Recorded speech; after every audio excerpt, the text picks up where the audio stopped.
Are you looking for the right formula to make your business thrive? Then come meet legendary marketer Gary Ambrose and learn about the century-old formula he uses time and time again with great returns. Gary's technical expertise and marketing savvy have brought him millions, securing the benefits of a prosperous life for his growing family today and into the future.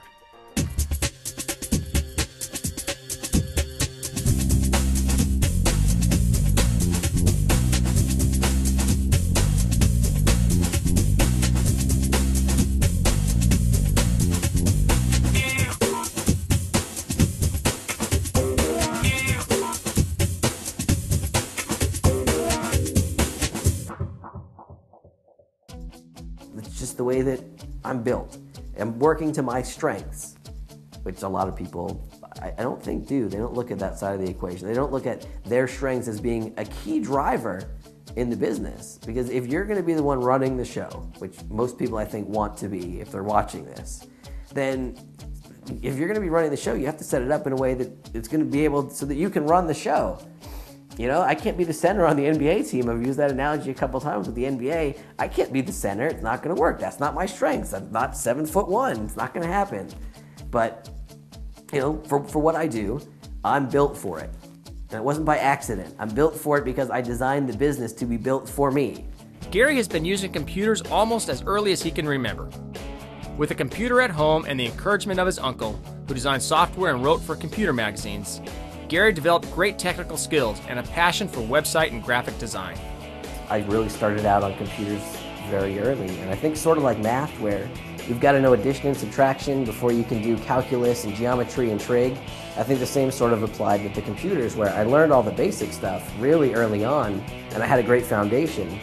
In the early 90s, while Gary was in high school, his family moved to the Florida Keys.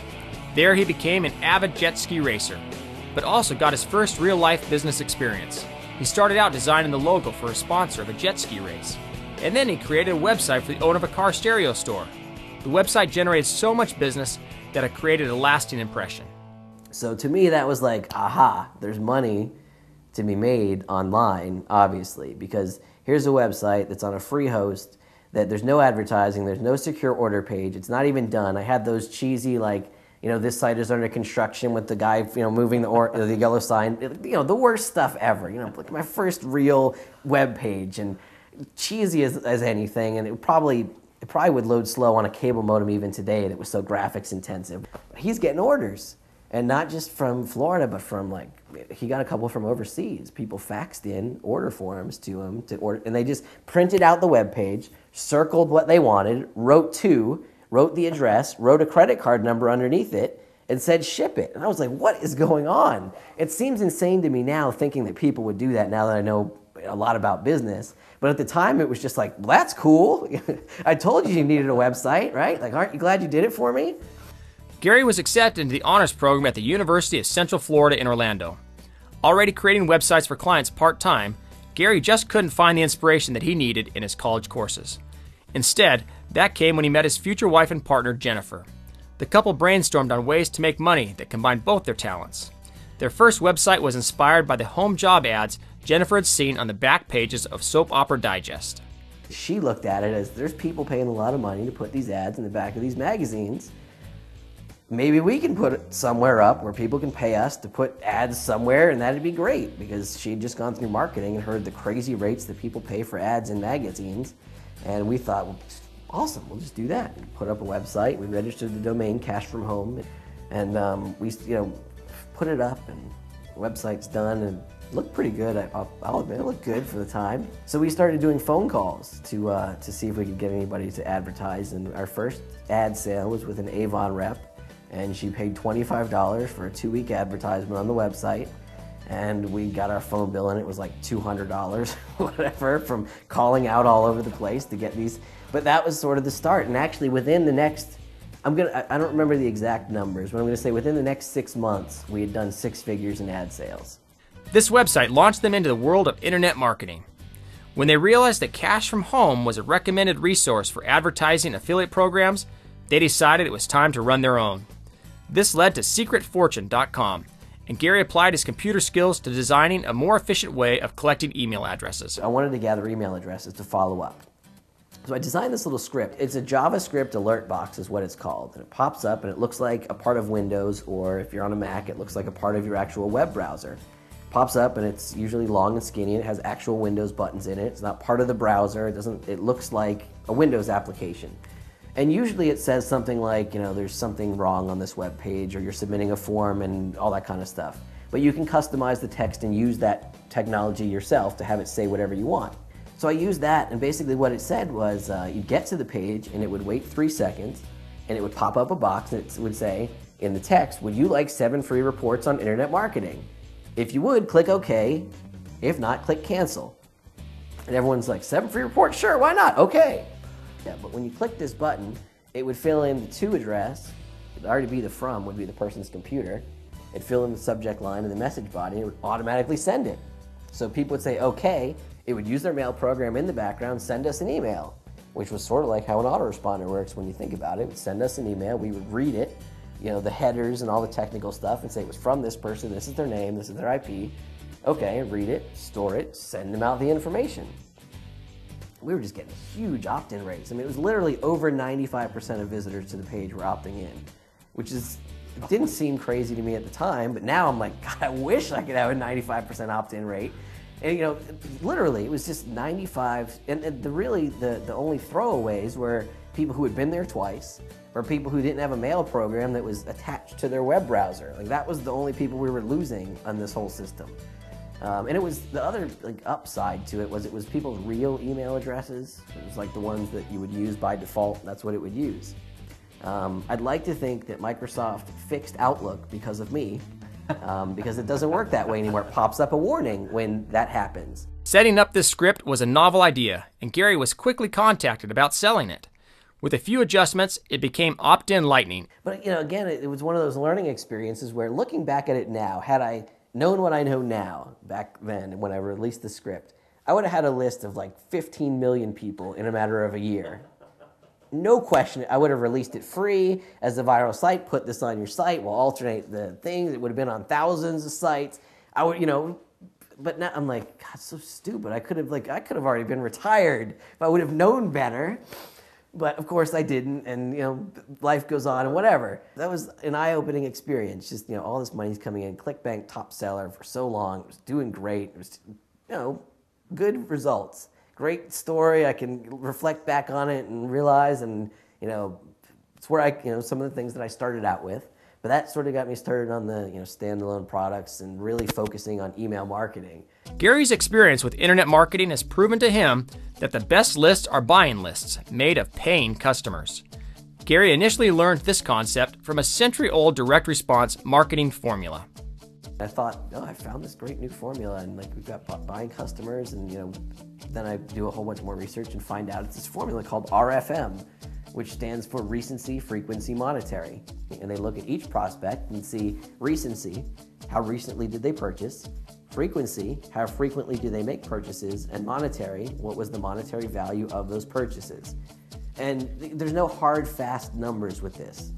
So if you've got RFM being the highest values, let's just say that you broke it down to its simplest form, and you scored a 0, a 1, or a 2 for each prospect in each of those areas. So you have a 0 for R, a 0 for F, a 0 for M, a 1 for R, a 1 for F, 1 for M, whatever it happens to be. But you break it down, you have 3 categories. What you would do is you would mail to your 6s first, meaning 2 for R, 2 for F, 2 for M. That's a 6 total. That's the highest, that's the best possible. You mail to them. If you make money, they would mail to the 5s. If they make money, they mail to the 4s. If they break even, they go no further, because the 3s, the 2s, the 1s, and the 0s are not going to produce any results. Gary thought about the results of this study and how lists are typically generated for internet marketing. To him, the flaws in the traditional method were obvious. I started looking at online, and I went, okay, well, how does the typical online marketer build their list? Let's drive people to a page, let's give them something for free, and get their name and email address, and then promise them something else for free later. Well, with those prospects, we have a recency value of 0, a frequency value of 0, a monetary value of 0. So we've got the worst possible prospects that you could ever have based on a century of data in direct response marketing, and this is what we're being taught to build our lists with. and we're told, well, if we overcome, everything with this and we build a relationship and we do all of our job, we're going to get buyers. And yeah, that's true, that can work. But here's what a lot of people don't talk about is you got to be a good copywriter to form a relationship with people through email. Gary decided to test the success of the RFM formula under current internet marketing conditions. To do this, he decided to sell products using an increasing price point. I was thinking quarter mania at first, and I ran the numbers and went, a quarter, all I have to do is make 100 sales and I'm already at a $25 product, and that's too much to really test this with. So I'll do it in a nickel. And what would happen is, a nickel is the way it would start out, and the next sale would be a dime, and the next sale would be 15 cents, and the next sale would be 20 cents, and the next sale would be a quarter. So each subsequent sale, it would say how many sales have occurred, increment the price by 5 cents, and charge the next person that. And I mean, if you look at marketing in general, it's great for scarcity because price actually does go up in real time. And so anyway, I came up with this idea in May of 2005. I sit on it for 6 months. Like, what are you doing? It doesn't make any sense. Well, I did it for a reason. And the reason was I really wanted to be able to test my theory on, will a buying list be better than just any old regular list? Basically released this Nickel Mania thing. I put 3 products together. One of them, Keith Wellman actually wrote. I said, dude, you want to do a product? Sure, okay. So he wrote a product for me, and I did a couple other products, and I unleashed it to one of my shared lists. Gary's success with developing a buying list through Nickel Mania was further tested when he promoted Mike Filsame's Butterfly Marketing to the same list. His tremendous success showed the internet marketing community that Gary had arrived. So I just did this new viral marketing system that generated 10,000 prospects in a matter of a week and generated, $40,000 in sales. And I said, hey, look at what I did, everybody. And all these people are buyers on my list now who bought my viral marketing information showing how great of a viral marketer I am. So I've got this list of viral marketing buyers who see me as a viral marketing expert recommending a viral marketing home study course. Well, when you put all the pieces together, it turns into some pretty good results. And at the time, I became the top selling affiliate for any internet marketing release that had ever been done by more than double. Today, a crucial part of Gary's work is sharing his knowledge and expertise with others. He and Keith Wellman offer workshops to provide guidance on business ideas and business ventures. I just found that I liked the one-on-one working with people and really getting down to the core of their business. The only way to really do that, unfortunately, is in person and really getting a feed on what they're doing and what they want to do and what their income goals are and what their level of expertise is. And there's a lot of things that go into it. I actually partnered up with Keith now, and we're doing workshops on a small scale, and they're 3 days. And they're really focused each time on the people who are there at the actual event. There have been 3 of them so far, and there's another few of them coming up. They're really focused, like if somebody needs more tech help, we'll give them more tech help. Or if somebody wants to do a different niche market, we'll help them figure out a way to get involved in that niche. While Gary has plans about some of the ways he'd like to spend his money, his greatest dream is to give every opportunity to his growing family. He intends to maintain his primary office at home, where he already shares the comforts of his success with his family.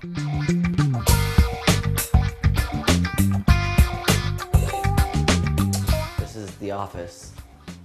Obviously, I've got a pretty big desk, and this desk is actually a 1950s steel desk. When you were younger, probably in your teacher's room, in the front of the room, a lot of teachers had these desks sitting in the front of the room. This is where I keep some of my extra audio, video equipment, my camera if I need to do some shooting, and a couple lavaliers. Got my mic, again, like the 50s style. Yeah, this phone looks like an older phone, but obviously not since it's cordless. Yeah, and I've got my Nixie clock. It's sort of in, old style stuff is what I like. So that's tubes that used to be used in, everything now is display and LCD and digital and things along those lines. But when you needed to display digits many years ago, that's the way you would do it. These are some of the events that I was at in the past year. So when I say I go to a lot of different events, obviously go to quite a few different events. And while we were out in California, Simon took us out and brought us into Google. Simon Leung brought us out. He was the host. So that was pretty neat. We got to see the actual Googleplex and get the real tour of what was going on there at the time. You can see this shelf and the top shelf are more home study courses. And everybody's like, well, I'm backing up all my material. And they back it up to a CD. And if the house burns down, the CD's going with it. So I've got a Firebox that's got backups of all my passwords and all that kind of stuff. That I print a new copy out every couple weeks and throw it in the box. And yeah, just in case. I mean, maybe it's a little overly paranoid, but I don't know how many passwords you've got, but I must have a couple hundred different passwords, different websites and locations and databases. And this little drive sticking off my monitor is it's called an iron key, and it's an encrypted USB drive. Basically, if you try to type in a password and you get it wrong 5 times, it erases the drive. Yeah, the first one is a 1973 Japanese vintage Lmga watch. It never was introduced to the US soils, but now it's actually, there's a picture of it in the Lmga database. Then the Rolex from Butterfly Marketing. That is a Bell & Ross vintage 123, and I just didn't have a watch with a black strap. It's called Glashütte Original, and they're made in Germany. The company makes less than 10,000 watches a year, and each one is made by hand, whereas Rolex, for example, makes 1.2 million watches in a year, but they're seen as the luxury brand. And you can see the quality of the case in the back, and everything is hand polished. Like, you can see the little blue screws, if you're looking at those, each one of those is polished by hand for 8 minutes. Speed limit 12.5 miles an hour sign. It was an actual sign in the apartment complex. And I always thought, can you imagine getting a ticket for a ½ mile an hour over the speed limit? Talking of the Transformers, this is my bottom desk drawer with a few of them. That's the world's smallest version of this. This was a special giveaway in Japan for the release of the Transformers movie. If you spent more than 150,000 yen in store at a Toys R Us. So that was the only place you could get those. Obviously, I didn't do that, but eBay is wonderful. It's our new website. We're launching the payment processor. It's called Silver Penny. So I just came up with Silver Penny, and we bought the domain, and I went, I think there's probably silver pennies. Like, I remember the 1943 steel penny. So we're going to use those on some JV layouts, and also for awards and prizes. Like, when somebody hits certain levels of sales, we're going to send them out like one of those with an engraved plaque. And one thing I have no idea, and nobody's ever been able to find this, on the back it says the world famous penny van, but I've never found anybody that's ever heard of the world famous penny van, and there are no results in Google for the world famous penny van. So it can't be that famous if Google's never heard of it before. So here we go. This is where we spend most of our time in the summer. When we were having this put in, they said, you're looking at a swimming pool that's like what they have at hotels and resorts. And we're like, it doesn't seem that big. But it's significant when we're in, but it's nice. For Gary, being successful in business is a straightforward process that involves making a long-term plan and thinking through the steps needed to get there. All business things have to take a number of different steps before they get where you actually want them to be. Like, this year for me is a big year. 2008 is going to be a big year for my business, and it didn't start in 2008. It started in 2005, in March of 2005, when I launched my first list builder called the List Machine. And I had a plan at that point for what I was going to be doing. I knew that there were going to be multiple list builders after that. I knew what a couple of them were going to be. I knew there was going to be an autoresponder in play. I knew there was going to be a payment processing system in play. All of this has been planned for so many years out. And if you don't believe me, and you have Butterfly Marketing, listen to my bonus disc, listen to the last 2 or 3 minutes. You'll hear me mention a website. It's going to be a free autoresponder, and that was recorded in January of '06. So, this isn't like I just came up with it a minute ago. And that's where, again, a lot of people go wrong in their business, is they don't think long-term strategic, where do they actually want to go? Most people wake up and say, how am I going to make money today? What's the problem? Or how am I going to make money this week? Or how am I going to pay this bill? It's not the way that I look at things at all.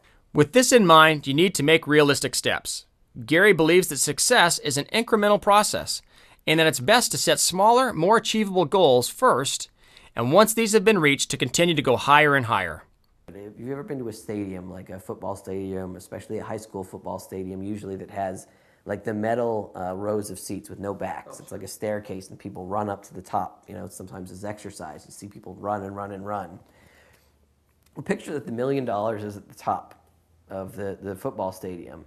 See, what most people do is they run all the way across the field to the opposite side of the stairs. They run as fast as they can, and they leap and try to jump up to the top stair.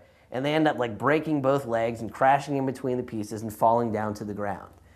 Because you need to hit the $1 stair first, and then you can walk to the $10 stair, walk to the $100 stair. And you can take jumps. It's easier to jump from 100 to maybe the $10,000 one than it is from the ground.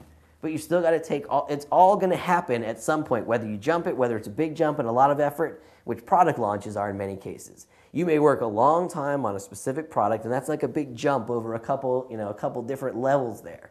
It's not, okay, from 10 to, it doesn't have to go 10 to 100 to 1,000 to 10, sure, you can go from 1,000 to 10,000. You could go from 10,000 to 100, but you got to realize you're going to have to take a lot more effort to make that jump. But it's almost impossible to make the jump all the way up to the 100,000 or the million. Maybe you can make it, but you're probably also going to have some help. You're going to need some partners and some people behind you, like a trampoline at the bottom where you can run and spring off this giant 20 by 20 trampoline and land right at the top. And maybe you'll make it, maybe you won't. Who knows? But you're still going to be better off if you just take the first step and take the next one, and take the next one, and make a couple hops along the way. But most people just run, and you can see them. I'm going to do it. I'm going to do it. I'm going to build the business. I'm going to have a business. I'm going to be rich. And they jump in, and it's just like crash, boom, I'm done, and you're worse off at that point. You've got the broken leg and the battle scars, and now you're skeptical because the million seems higher because now you've got a cast on your leg or your ankle's messed up.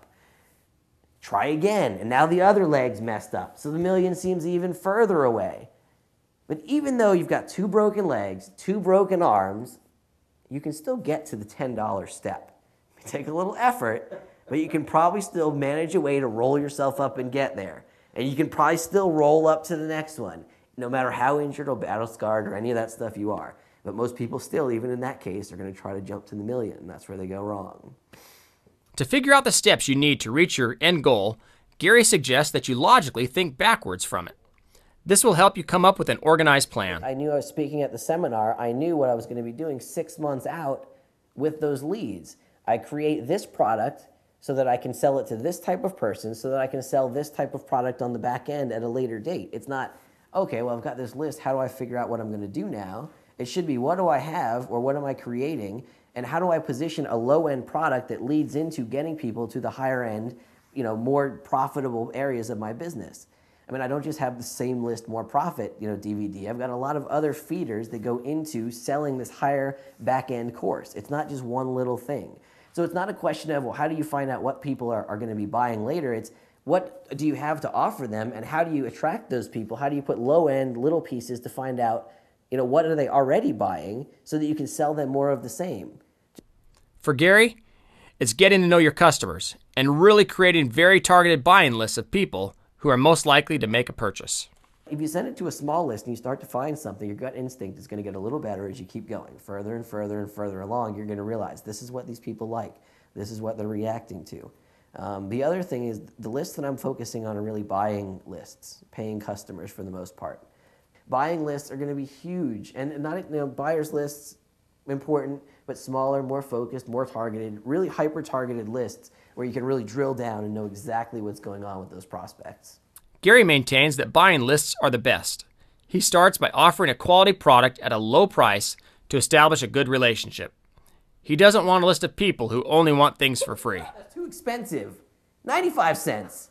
I can't afford that. Right? Like, is that somebody you want on your list? No. Absolutely not. But that's what most people are going after specifically and targeting, is the freebie seekers. The people who see free as the way to go, and 95 cents is a barrier. My first impression with these people is, well, first, on my side as the marketer, great, because I know that they're willing to spend money in whatever the area is. They have an interest enough to be willing to spend. And then their first impression of me is, I just spent $1 with this guy and got incredible value for $1. So I'm like cemented as this amazing guy who just gave them the most stuff they've ever seen for the lowest price ever, and this is my introduction to them. Do you think that this is a person that may remember me later? And also, if you're doing a great job with the ebook or the report or whatever it is that you're selling, they're actually going to read it, and if you plant your triggers right and do your job properly as a marketer, they're actually going to read it, and then they're going to remember you, and you're going to be able to plant more seeds to market later.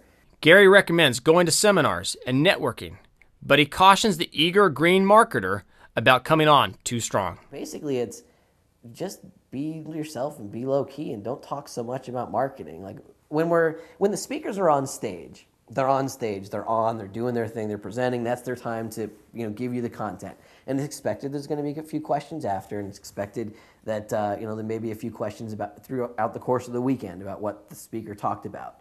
But none of the speakers are really there looking to get pitched all weekend long on whatever it is that you happen to be selling. He also thinks it's important to make friends with your peers and to focus on ways that you can potentially grow together or complement each other. But find people that are at close to the same level that you're at, or that can complement what you're doing, and work up from there, and try to grow the whole network of people. A lot of people don't really realize that that's what happens quite a bit in the internet marketing space. Is yes, there are clicks, absolutely, and they just seem like they come out of nowhere. And well, how did this happen? You look at first it was Mike and Russell and me and Ewan, and then very shortly after it was Harris, Fellman, and Telman Knudsen. It's like, where did these guys come from? They're just out of nowhere, but they hooked up with each other, and then they both collectively worked with a few other people. Now they've got this group, and all the groups sort of talked among each other. But I would almost guarantee that if there was a day where there was one person from each group promoting, you would definitely see where everybody stands. It's who's the friends, who are you with the longest, where did you come from? But it really boils down to who's your friend. Sometimes the money's nice. And I mean, that's why everybody's in business, but it's not just about that part of it. What most people, I think, tend to want is they want to have 25 people that can send you 1,000 visitors. So 25 big players, I guess you could say. Well, I'm looking at it the other way. That would be 25,000 hits or visitors or whatever you want to say. I'm looking at it a different way, where I want to have 2,500 people who can work with me and send 10 visitors in a day and still get those same 25,000 visitors, but I also want it to be beneficial to those 2,500 people that are sending me those 10 people. I don't want to have to be like, oh, dude, you remember 6 months ago and I promoted this? Can you totally get me back because it would help me out and help with my pre-launch, and here's the dates and push your launch back. I don't want that. I want it to be, here's something I'm providing for you. It's a service that's helping with your business, and as a result, it's helping with my business as well. Gary has come a long way very fast. He hopes to retire by 40. And while internet marketing will always be a part of his life, he plans to explore other things like building high-end custom motorcycles. Regardless of his personal goals, though, he remains flexible to reach his family's future dreams. Yeah, I mean, there's a plan, but it's always subject to change, mostly around what the kids are going to end up doing, because it's really early to know at this point. One of them's not even in the world yet. So whatever plans I've got, I've learned to adjust. Found that whatever I want isn't necessarily what they're going to want.